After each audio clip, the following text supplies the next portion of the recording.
నమస్కారం. ఈరోజు మనం ఉద్యోగుల పెన్షన్ స్కీమ్ అంటే ఈపీఎస్ 95కి సంబంధించిన ఒక పెద్ద చిక్కుముడిని విశ్లేషించబోతున్నాం. నమస్కారం. ఇది కేవలం ఏదో చట్టపరమైన విషయం కాదు. లక్షలాది మంది పెన్షనర్ల జీవిత సంధ్యా సమయంలో వాళ్ల భద్రతకు సంబంధించిన అంశం. మన ముందు పర్వీన్ కోహ్లీ గారు రాసిన ఒక సమగ్రమైన విశ్లేషణ ఉంది. అవును. ఈ విశ్లేషణ ప్రధానంగా 2 సుప్రీంకోర్టు తీర్పుల చుట్టూ తిరుగుతుంది. 2 తీర్పులా? ఆ తీర్పులను ఎంప్లాయీస్ ప్రావిడెంట్ ఫండ్ ఆర్గనైజేషన్ అంటే ఈపీఎఫ్ఓ ఎలా అర్థం చేసుకుంటోంది, ఎలా అమలు చేస్తుంది అనే దాని చుట్టూ. అంటే ఒకే సమస్యకు 2 భిన్నమైన తీర్పులు ఎలా వర్తిస్తాయి? అదే ఇక్కడ అసలు సమస్య. ఆ రెండింటినీ కలపడం వల్లే ఇంత గందరగోళం నెలకొంది. ఈ రోజు మన చర్చ యొక్క ముఖ్య ఉద్దేశం అదే. సరే, అయితే ఈ చిక్కుముడిని విడదీసి చూద్దాం. ఈ పత్రం మొదట్లోనే ఈపీఎఫ్ఓ కోర్టుల ముందు ఒక విచిత్రమైన కొత్త వాదనను వినిపిస్తోందని చెప్తోంది. ఏంటది? అదే ఇక్కడ చాలా ఆశ్చర్యపరిచే విషయం.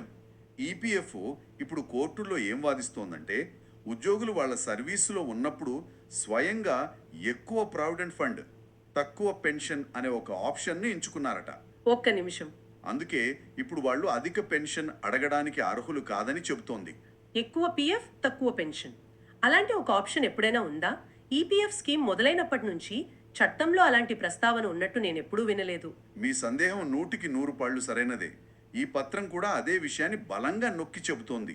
అంటే ఈపీఎఫ్ చట్టంలో కానీ పెన్షన్ స్కీమ్లో కానీ ఎక్కడా ఏ రూపంలోనూ అలాంటి ఆప్షన్ లేదు. ఇది కేవలం కోర్టులను తప్పుదోవ పట్టడానికి, తమ వాదనకు బలం చేకూర్చుకోవడానికి ఈపీఎఫ్ఓ సృష్టించిన ఒక కల్పిత వాదన అని రచయిత ఆరోపిస్తున్నారు. అంటే చట్టంలో లేని ఒక విషయాన్ని ఉన్నట్లుగా చిత్రీకరిస్తున్నారన్నమాట. ఇది చాలా తీవ్రమైన విషయం. అవును. సరే, ఈ సమస్యను పూర్తిగా అర్థం చేసుకోవాలంటే పెన్షనర్లను 2 వర్గాలుగా విభజించి చూడాలని ఈ పత్రం సూచిస్తోంది కదా. సెప్టెంబర్ 1, 2014 ఈ తేదీ ఎందుకంత కీలకం? ఇక్కడే ఉంది అసలు విషయం. ఈ ఒక్క తేదీ మొత్తం సమస్యకు కేంద్ర బిందువు. మనం పెన్షనర్లను 2 స్పష్టమైన వర్గాలుగా చూడాలి. అవేంటి? మొదటిది సెప్టెంబర్ 1, 2014 తేదీకి ముందు పదవి విరమణ చేసిన వారు. రెండవది ఆ తేదీ తర్వాత పదవి విరమణ చేసిన వారు లేదా ప్రస్తుతం ఇంకా సర్వీస్లో ఉన్న ఉద్యోగులు. ఆ తేదీని ఎందుకు అంత ముఖ్యమైన గీతగా పరిగణించాలి? ఆ రోజు ఏం జరిగింది? ఎందుకంటే 22 ఆగస్టు 2014న ప్రభుత్వం పెన్షన్ పథకానికి ఒక ముఖ్యమైన సవరణ చేసింది. ఓకే. ఆ సవరణ సెప్టెంబర్ 1, 2014 నుండి అమల్లోకి వచ్చింది. ఇది పెన్షన్ లెక్కింపు పద్ధతిని, అర్హత నియమాలను చాలా వరకు మార్చేసింది. అంటే ఆ ప్రభావం ఆ తేదీ తర్వాత రిటైర్ అయిన వారిపై మాత్రమే ఉంటుందన్నమాట? ఖచ్చితంగా. దానికి ముందు రిటైర్ అయిన వారికి ఇది వర్తించదు. అందుకే ఈ 2 వర్గాలకు వేర్వేరు సుప్రీంకోర్టు తీర్పులు వర్తిస్తాయి. ఈపీఎఫ్ఓ ఏం చేస్తోందంటే ఈ రెండింటినీ కలిపి గందరగోళం సృష్టిస్తోంది. అర్థమైంది. అయితే ముందుగా మొదటి వర్గం గురించి వివరంగా మాట్లాడుకుందాం. అంటే 2014కు ముందు రిటైర్ అయిన వాళ్ల గురించి. వీరికి ఆర్సీ గుప్తా కేసులో వచ్చిన తీర్పు వర్తిస్తుందని ఈ పత్రం చెప్తోంది. ఆ తీర్పు సారాంశం ఏంటి? ఆర్సీ గుప్తా కేసులో సుప్రీంకోర్టు అక్టోబర్ 4, 2016న ఒక చారిత్రాత్మక తీర్పు ఇచ్చింది. దాని సారాంశం చాలా స్పష్టంగా ఉంది. అదేమిటంటే, అధిక పెన్షన్ కోసం ఆప్షన్ ఇవ్వడానికి ఎలాంటి చివరి తేదీ అంటే కట్ ఆఫ్ డేట్ లేదు. ఒకవేళ ఉద్యోగి సర్వీస్లో ఉన్నప్పుడు ఆప్షన్ ఇవ్వకపోయినా పదవీ విరమణ తర్వాత కూడా ఇవ్వచ్చు అని చెప్పింది. పదవీ విరమణ తర్వాత కూడానా? అది ఎలా సాధ్యం? డబ్బులు ఎలా సర్దుబాటు చేస్తారు? అవును, అదే ఆ తీర్పులోనే ప్రత్యేకత.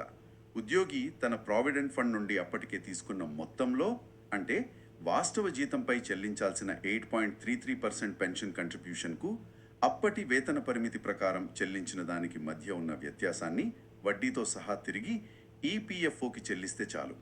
అప్పుడు వాళ్ళకి పూర్తి జీతంపై పెన్షన్ వస్తుందన్నమాట. అవును, వారికి పూర్తి జీతంపై అధిక పెన్షన్ పొందే హక్కు ఉంటుందని కోర్టు చాలా స్పష్టంగా చెప్పింది. అయితే ఇక్కడే కథలో అసలైన మలుపు ఉంది. ఈ తీర్పు తర్వాత ఈపీఎఫ్ఓ మొదట దీనిని పూర్తిగా అంగీకరించింది. అంతేకాదు వేలాది మందికి అమలు కూడా చేసింది. అవును, అదే ఇక్కడ అత్యంత కీలకమైన విషయం. తీర్పు వచ్చిన వెంటనే ఈపీఎఫ్ఓ దీన్ని వ్యతిరేకించలేదు. డిసెంబర్ 2016లో జరిగిన సెంట్రల్ బోర్డ్ ఆఫ్ ట్రస్టీస్ సమావేశంలో ఈ తీర్పును అమలు చేయాలని ఏకగ్రీవంగా ఆమోదించారు కూడా. ఆ తర్వాత దాని ఆధారంగా మార్చి 23, 2017న దేశవ్యాప్తంగా ఉన్న అన్ని ఆఫీసులకు ఒక సర్క్యులర్ జారీ చేశారు. అంటే ఆ సర్క్యులర్ ఆధారంగా వేలాది మంది పెన్షనర్లు అధిక పెన్షన్ కోసం దరఖాస్తు చేసుకున్నారు, డబ్బులు కట్టారు, వారికి పెరిగిన పెన్షన్ కూడా రావడం మొదలైంది.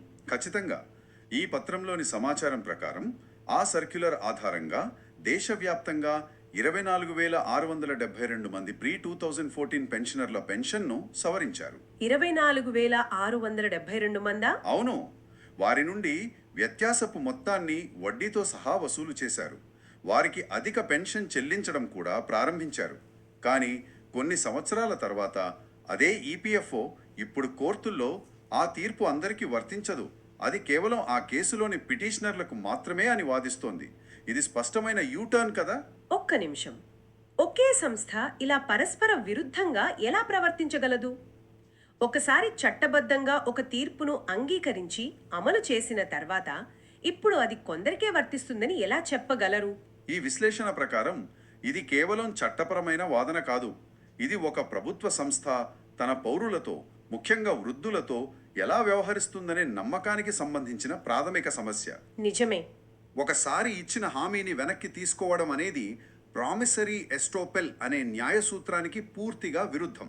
దాని గురించి మనం తర్వాత చర్చిద్దాం. సరే, అయితే ఇక్కడ సహజంగానే ఒక ప్రశ్న తలెత్తుతుంది. అసలు ఉద్యోగులు సర్వీస్లో ఉన్నప్పుడే ఈ అధిక పెన్షన్ ఆప్షన్ ఎందుకు ఇవ్వలేకపోయారు?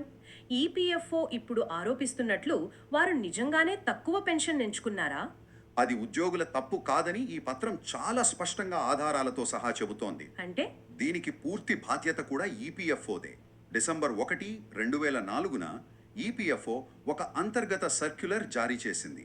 ఆ సర్క్యులర్ పూర్తి జీతంపై పెన్షన్ ఫండ్కు కంట్రిబ్యూట్ చేసే అవకాశాన్ని సమర్థవంతంగా నిలిపివేసింది. అంటే అధిక పెన్షన్ ఆప్షన్ అనే దారినే మూసేశారన్నమాట. అవును. అంటే 2004 నుంచి 2017లో ఆర్సీ గుప్తా తీర్పు అమలు అయ్యే వరకు సుమారు 13 సంవత్సరాల పాటు ఉద్యోగులకు ఆప్షన్ ఇచ్చే మార్గమే లేదు. ఇది కిటికీ మూసివేసి మీరు బయటకు ఎందుకు చూడలేదు అని అడిగినట్లుంది. సరిగ్గా అదే. ఆ కిటికీని మూసివేసింది ఈపీఎఫ్ఓనే.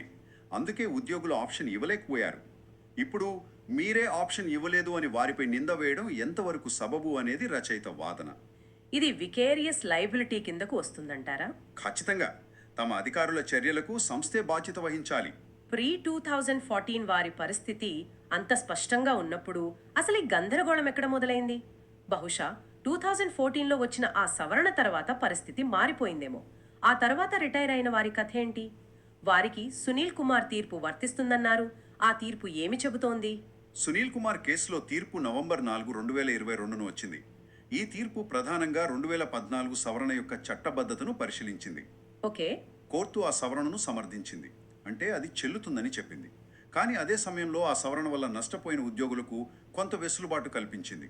ఈ తీర్పులోని పారా 44 చాలా కీలకం. ఆ పారా 44ను కొంచెం సులభంగా వివరిస్తారా? సాంకేతిక వివరాలు లేకుండా దాని సారాంశం ఏమిటి? పేరా ఏం చేసిందంటే 2014 సవరణ వల్ల ప్రభావితమైన వారిని 4 రకాలుగా వర్గీకరించి ఎవరికి అధిక పెన్షన్ అర్హత ఉందో, ఎవరికి లేదో స్పష్టం చేసింది. అందులో ఒక నిబంధన ప్రకారం గతంలో ఆప్షన్ ఇవ్వని వారికి అధిక పెన్షన్ ఎంచుకోవడానికి ఒక చివరి అవకాశం ఇచ్చింది. అయితే అదే పేరాలో 5వ ఉపనిబంధన ఒకటి ఉంది. అదేంటి? అది ఏం చెప్పిందంటే సెప్టెంబర్ 1, 2014కు ముందే రిటైర్ అయి ఆప్షన్ ఇవ్వని వారికి మాత్రం ఈ అవకాశం వర్తించదని చెప్పింది. ఓ, ఇక్కడే అసలు సమస్య మొదలైనట్లుంది. ఆ 5వ ఉపనిబంధననే ఈపీఎఫ్ఓ ఇప్పుడు అందరికీ ఆపాదిస్తుందా? ఖచ్చితంగా. మీరు సమస్య యొక్క మూలాన్ని సరిగ్గా పట్టుకున్నారు. ఈ విశ్లేషణ ప్రకారం ఈపీఎఫ్ఓ ఏం చేస్తోందంటే సునీల్ కుమార్ తీర్పులోని ఆ చిన్న ఉపనిబంధనను, అంటే అర్హత లేదని చెప్పే నిబంధనను 2014కు ముందు పదవీ విరమణ చేసిన వారికి కూడా తప్పుగా వర్తింపజేస్తోంది. కానీ అది ఎలా కుదురుతుంది? సునీల్ కుమార్ తీర్పు 2014 సవరణ గురించి కదా? అవును, నియమాల సెట్తో, అంటే ఆర్సీ గుప్తా తీర్పుతో తమ ఆటను ముగించారు. రైట్. కానీ ఈపీఎఫ్ఓ ఇప్పుడు పూర్తిగా వేరే ఆట కోసం, అంటే పోస్ట్ 2014 పెన్షనర్ల కోసం రూపొందించిన నియమాలను ఉపయోగించి మొదటి ఆట ఆడిన వారిని అనర్హులుగా ప్రకటించడానికి ప్రయత్నిస్తోంది. అంటే సునీల్ కుమార్ తీర్పు ప్రీ 2014 పెన్షనర్లకు వర్తించదని ఈ పత్రం యొక్క ప్రధాన వాదన. అవును, వారికి కేవలం ఆర్సీ గుప్తా తీర్పు మాత్రమే వర్తిస్తుంది. మరి ఈ క్లిష్టమైన చట్టపరమైన వాదనను ఇతర కోర్టులు ఎలా చూస్తున్నాయి? సునీల్ కుమార్ తీర్పు తర్వాత కూడా హైకోర్టులు ప్రీ 2014 పెన్షనర్లకు అనుకూలంగా తీర్పులిచ్చాయా? ఇచ్చేయి. అదే ఈ పెన్షనర్ల వాదనకు మరింత బలాన్ని చేకూరుస్తుంది. ఓ అలాగా?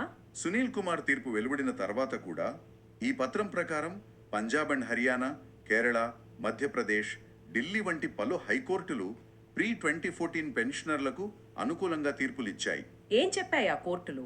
వారికి ఆర్సి గుప్తా తీర్పు మాత్రమే వర్తిస్తుంది, సునీల్ కుమార్ తీర్పులోని ప్రతికూల నిబంధనలు వర్తించము అని చాలా స్పష్టంగా చెప్పాయని ఈ పత్రంలో ఒక జాబితా కూడా ఉంది. మీరు ఇంతకుముందు ప్రామిసరీ ఎస్టోపెల్, వికేరియస్ లయబిలిటీ వంటి కొన్ని చట్టపరమైన సిద్ధాంతాలను ప్రస్తావించారు.